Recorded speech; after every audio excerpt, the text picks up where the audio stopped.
ತರಗತಿಯಲ್ಲಿ ನಾವು ಈಗಾಗಲೇ KMSPP ಅಡಿಯಲ್ಲಿ ಕೆಲಸ ಮಾಡತಕ್ಕಂತಹ ಶ್ರೀಯುತ ಯೋಗೀಶ್ ಸರ್ ಅವರು ಮತ್ತು ಹಾಗೂ ಸುಮಾ ಮೇಡಮ್ ರವರು ನಮ್ಮ ಶಾಲೆಗೆ ಭೇಟಿ ಕೊಟ್ಟು ಸ್ಟೆಮ್ ಕ್ಲಬ್ನ ಅನೇಕ ಆ್ಯಕ್ಟಿವಿಟೀಸ್ಗಳನ್ನು ನಮಗೆ ಮಾರ್ಗದರ್ಶನವನ್ನು ಕೊಟ್ಟಿದ್ದಾರೆ. ಅದರ ಪ್ರಕಾರ ನಾನು ಕೂಡ ಹಲವಾರು ಆ್ಯಕ್ಟಿವಿಟೀಸ್ನ ನಾನು ಶಾಲಾ ತರಗತಿಯಲ್ಲಿ ನಿರ್ವಹಿಸಿದ್ದೇನೆ. ಅದಕ್ಕಾಗಿ ಅವರಿಗೆ ನಮ್ಮ ಶಾಲೆಯ ಪರವಾಗಿ ಮೊಟ್ಟ ಮೊದಲನೇ ಬಾರಿಗೆ ತುಂಬ ಹೃದಯದ ಧನ್ಯವಾದಗಳನ್ನು ಹೇಳೋದಕ್ಕೆ ಇಷ್ಟಪಡ್ತೇನೆ. ನೋಡಿ ಮಕ್ಕಳೇ, ನಿಮಗೆ ಈಗಾಗಲೇ ಸ್ಟೆಮ್ ಕ್ಲಬ್ ಆ್ಯಕ್ಟಿವಿಟೀಸ್ನಲ್ಲಿ ಮೊದಲನೆಯ ಒಂದು ಆ್ಯಕ್ಟಿವಿಟಿ ಅಂತಂದರೆ ಕಿಚನ್ ಲ್ಯಾಬ್ ಆ್ಯಕ್ಟಿವಿಟಿ ಅಂತ ಮಾಡಿದ್ವಿ.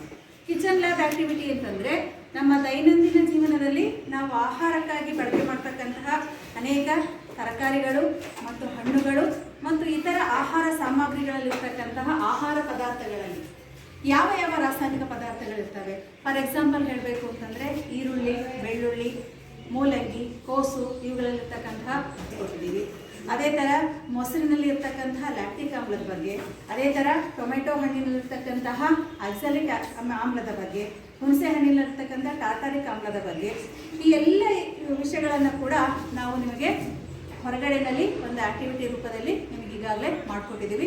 ನಿಜವಾಗಿಯೂ ಕೂಡ ಈ ಒಂದು ಕಾರ್ಯಕ್ರಮ ಅಂದರೆ ದೈನಂದಿನ ಜೀವನದಲ್ಲಿ ನಾವು ಏನು ಯಾವ್ಯಾವ ಒಂದು ಹಣ್ಣು ಮತ್ತು ತರಕಾರಿಗಳಲ್ಲಿ ಯಾವ ಯಾವ ರಾಸಾಯನಿಕ ಪದಾರ್ಥಗಳಿರ್ತವೆ, ಆಮ್ಲಗಳಿರ್ತವೆ, ಅವುಗಳು ನಮ್ಮ ದೇಹಕ್ಕೆ ಎಷ್ಟು ಅನುಕೂಲ ಅನ್ನೋದ್ರ ಬಗ್ಗೆ ಸಾಕಷ್ಟು ಒಂದು ವಿಷಯಗಳನ್ನು ನಿಮ್ಮೊಂದಿಗೆ ಚರ್ಚೆ ಮಾಡಿದ್ವಿ. ಈ ಒಂದು ಕಾರ್ಯಕ್ರಮ ನಿಜವಾಗಿಯೂ ಕೂಡ ತುಂಬ ಉಪಯುಕ್ತ ಆಗಿತ್ತು. ಇನ್ನು ಎರಡನೇ ಒಂದು ಆ್ಯಕ್ಟಿವಿಟಿ ಅಂತಂದರೆ ಲ್ಯಾಬ್ ಆ್ಯಕ್ಟಿವಿಟಿಯನ್ನು ಮಾಡಿದ್ವಿ. ಅಂದರೆ ಲ್ಯಾಬೊರೇಟರಿ ಕರ್ಕೊಂಡು ಹೋಗಿ ಅದರಲ್ಲಿ ಮುಖ್ಯವಾಗಿ ಆರ್ಕಿಮಿಡೀಸ್ ಪ್ರಿನ್ಸಿಪಲ್ ಬಗ್ಗೆ, ಏನು ನಾವು ಶ್ರೇಷ್ಠ ವಿಜ್ಞಾನಿಗಳಲ್ಲಿ ಒಬ್ಬರು ಅಂತ ಏನು ಹೇಳ್ತೀವಲ್ಲ, ಆರ್ಕಿಮಿಡೀಸ್ ಅವರು. ಸೊ ನಾವೇನು ಮಾಡಿದ್ವಿ ಅಂತಂದರೆ ಒಂದು ಗಾಜಿನ ಬೇಕರ್ಗೆ ನೀರನ್ನು ತಗೊಂಡು ಅದರಲ್ಲಿ ಒಂದು ಕಲ್ಲಿಗೆ ದಾರವನ್ನು ಕಟ್ಟಿ ಮುಳುಗಿಸಿದಾಗ ನೀರೇನಾಯಿತು, ಹೊರ ಚೆಲ್ಲಲ್ಪಡ್ತು.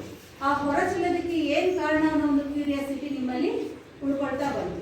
ಸೊ ಆ ಕ್ಯೂರಿಯಾಸಿಟಿಗೆ ನೀವು ಕಾರಣವನ್ನು ಕೂಡ ಕಡೆಯಲ್ಲಿ ಕಲ್ತ್ಕೊಂಡ್ರಿ. ಏನು ಗೊತ್ತಾಯಿತು ಅಂತಂದರೆ ಎಷ್ಟು ಪ್ರಮಾಣದಲ್ಲಿ ನೀರು ಹೊರ ಚೆಲ್ಲಲ್ಪಡುತ್ತೋ ಅಷ್ಟೇ ಪ್ರಮಾಣದಷ್ಟು ಕಲ್ಲಿ ಎಷ್ಟು ದ್ರವ್ಯರಾಶಿಯನ್ನು ಹೊಂದಿದ್ದೋ ಅಷ್ಟೇ ಪ್ರಮಾಣದಲ್ಲಿ ನೀರು ಕೂಡ ಹೊರ ಚೆಲ್ಲಲ್ಪಡ್ತು ಅನ್ನೋ ಒಂದು, ಅಂದರೆ ಇದರಿಂದ ನಮಗೇನು ಗೊತ್ತಾಗುತ್ತೆ ಅಂತಂದರೆ ನಮ್ಮ ದೈನಂದಿನ ಜೀವನದಲ್ಲಿ ಸೈನ್ಸ್ ಅಂದರೆ ಎಸ್ ಅಂದರೆ ಸೈನ್ಸ್ ಆಗಿರ್ಬೋದು, ಟಿ ಅಂತಂದರೆ ಟೆಕ್ನಾಲಜಿ ಆಗಿರ್ಬೋದು, ಮತ್ತು ಎಷ್ಟು ಪ್ರಮಾಣ ಅನ್ನೋದರಲ್ಲಿ ನೀವು ಮ್ಯಾಥಮೆಟಿಕ್ಸ್ನ ನಾಲೆಡ್ಜ್ನ ಪಡ್ಕೊಂಡ್ರಿ. ಮತ್ತು ವಿಜ್ಞಾನದಲ್ಲಿ ಈ ಒಂದು ದೈನಂದಿನ ಜೀವನದಲ್ಲೂ ಕೂಡ ಇದರಿಂದ ನಮ್ಗೆ ಏನೆಲ್ಲ ಉಪಯೋಗ ಅನ್ನೋದ್ರ ಬಗ್ಗೆನೂ ಕೂಡ ನಾವು ತಿಳ್ಕೊಂಡ್ವಿ. ಇನ್ನು ಮೂರನೇ ಆ್ಯಕ್ಟಿವಿಟಿ ಅಂತಂದರೆ ಕೆರಿಯರ್ ಗೈಡೆನ್ಸ್ ಆ್ಯಕ್ಟಿವಿಟಿ ಅಂತ ಮಾಡಿದ್ವಿ. ಅದರಲ್ಲಿ ನಿಮಗೆ ಆಫ್ಟರ್ 10th ಕೆಲವು ಮಕ್ಕಳು ಸೈನ್ಸು, ಕೆಲವು ಮಕ್ಕಳು ಆರ್ಟ್ಸು, ಕೆಲವು ಮಕ್ಕಳು ಕಾಮರ್ಸ್ಗೆ ಹೋಗೋರಿದ್ರಿ. ಇವೆಲ್ಲವನ್ನು ಹೊರತುಪಡಿಸಿ ಡಿಪ್ಲೊಮಾ ಮತ್ತು ITIಗೆ ಹೋದರೆ ಯಾವ್ಯಾವ ಕೋರ್ಸ್ಗಳ ಅವಕಾಶಗಳು ಸಿಗುತ್ತೆ, ಮತ್ತು ಪ್ಯಾರಾಮೆಡಿಕಲ್ ಕೋರ್ಸ್ಗೆ ಹೋದರೆ ಯಾವ್ಯಾವ ಅವಕಾಶಗಳು ಸಿಗ್ತವೆ, ಇವೆಲ್ಲವನ್ನು ಹೊರತುಪಡಿಸಿನೂ ಕೂಡ ನೀವು ಏನು ಒಂದು DTP ಸೆಂಟರ್ಗಳಾಗಿರ್ಬೋದು, ಮತ್ತು ಕೆಲವೊಂದು ಲ್ಯಾಬ್ನಲ್ಲಿ ಕೆಲಸ ಮಾಡ್ತಕ್ಕಂತಹ ಲ್ಯಾಬ್ ಟೆಕ್ನಿಷಿಯನ್ಸ್ ಅಂತ ಹೇಳ್ತೀವಲ್ಲ, ಈ ಎಲ್ಲ ಉದ್ಯೋಗಗಳನ್ನು ಕುರಿತು ಕೂಡ ನಮಗೆ ಸಾಕಷ್ಟು ವಿಷಯಗಳನ್ನು ನಾವು ಇಲ್ಲಿ ಚರ್ಚೆಯನ್ನು ಮಾಡಿದ್ವಿ. ಸಾಕಷ್ಟು ವಿದ್ಯಾರ್ಥಿಗಳು ನೀವು ಕೂಡ ತುಂಬ ಕುತೂಹಲಭರಿತರಾಗಿ ಸಾಕಷ್ಟು ಪ್ರಶ್ನೆಗಳನ್ನು ಮಾಡಿ ಒಂದು ಸಂವಾದದ ಒಂದು ಕಾರ್ಯಕ್ರಮದಲ್ಲಿ ಈ ಒಂದು ಕೆರಿಯರ್ ಗೈಡೆನ್ಸ್ ಆ್ಯಕ್ಟಿವಿಟಿ ತುಂಬ ಚೆನ್ನಾಗಿ ಮೂಡಿಬಂತು. ಸೊ ಈ ಎಲ್ಲ ಸ್ಟೆಮ್ ಕ್ಲಬ್ ಆ್ಯಕ್ಟಿವಿಟೀಸ್ಗಳನ್ನು ನಮ್ಮ ಶಾಲೆಯಲ್ಲಿ ತುಂಬ ಚೆನ್ನಾಗಿ ಅರ್ಥಪೂರ್ಣವಾಗಿ ತುಂಬ ಮಕ್ಕಳಿಗೆ ಮಾರ್ಗದರ್ಶನ ರೂಪದಲ್ಲಿ ನಮಗೆ ಅವಕಾಶ ಆ ಒಂದು ಆ್ಯಕ್ಟಿವಿಟೀಸ್ನ ಮಾಡೋದಕ್ಕೆ ನಮಗೆ ಮಾರ್ಗದರ್ಶನವನ್ನು ಕೊಟ್ಟಂತಹ ಸುಮಾ ಮೇಡಮ್ ಅವರಿಗೂ ಮತ್ತು ಯೋಗೀಶ್ ಸರ್ ಅವರಿಗೂ ನಮ್ಮ ಶಾಲೆಯ ಪರವಾಗಿ ಮತ್ತು ಎಲ್ಲ ವಿದ್ಯಾರ್ಥಿಗಳ ಪರವಾಗಿ ಹಾಗೂ ಮುಖ್ಯ ಶಿಕ್ಷಕರ ಪರವಾಗಿ ಹಾಗೂ ವೈಯಕ್ತಿಕವಾಗಿ ತುಂಬ ಹೃದಯದ ಧನ್ಯವಾದಗಳನ್ನು ಅರ್ಪಿಸ್ತೇನೆ.